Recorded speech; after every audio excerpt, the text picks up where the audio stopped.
Salut à tous! On m'a demandé de faire une vidéo sur la respiration dans le sport. Alors, on va déjà expliquer les fondamentaux. On a deux endroits par lesquels prendre l'air ou le ressortir, inspirer ou expirer, le nez et la bouche, bien sûr. L'avantage et l'inconvénient de chacun, l'avantage du nez, c'est l'inspiration. Il y a des filtres, normalement on a des poils naturellement dans le nez.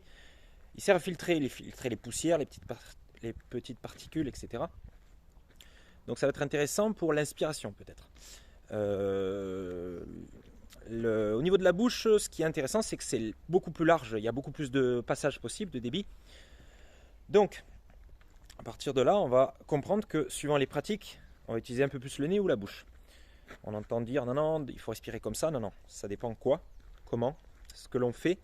Donc, on va décomposer en trois styles de pratique. Pratique douce, étirement, yoga, pilates, relaxation. On va utiliser plutôt une méthode où j'inspire par le nez pour avoir l'histoire des filtres et je vais aussi souffler par le nez. Donc ça c'est pour avoir une détente, une espèce de contrôle dans l'action de respiration qui va nous aider à nous détendre. Donc dans toutes les pratiques douces, on n'a pas besoin de respirer très très fort, donc on peut se permettre d'inspirer par le nez pour filtrer et de souffler calmement par le nez également.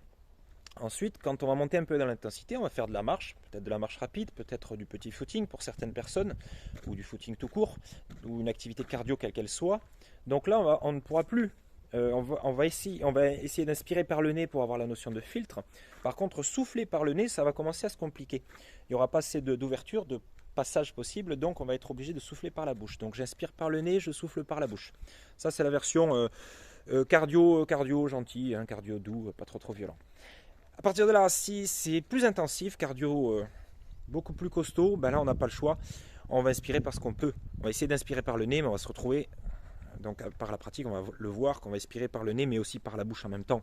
On essaye par le nez, mais il y a quand même de l'air qui rentre par la bouche, donc j'inspire parce que je peux, nez-bouche. Et je souffle toujours par la bouche parce qu'à un moment donné, il y a du passage d'air, là ça commence à être intensif, il va falloir souffler avec du débit, donc c'est forcément par la bouche. Voilà pour mes explications. N'hésitez pas à poser des questions, à faire des petites remarques et surtout pensez à liker, un petit pouce, un petit partage bien sûr si vous trouvez ça sympa, ça peut servir à des gens.